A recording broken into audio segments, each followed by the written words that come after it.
Yun guys, we're on the way to Macao. And ayan yung mga kasama. Yeah. Kulang na kami ng isa kasi na-evict na yung isa. Nasa Pilipinas na siya. And may work na ulit siya. Na-deport na siya sa nung isang araw na. $5 yung pamasahe.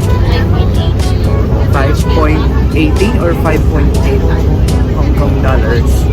And kailangan may octopus card ka dito kasi kung hindi, good luck sa $10.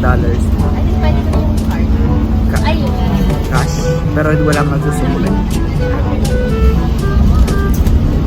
See you sa Macao.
Bus na kami papunta ng City of Dreams.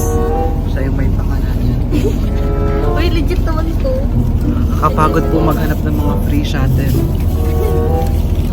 So yun na lang, ita-drop muna namin yung luggage namin sa City of Dreams and start na ng tour.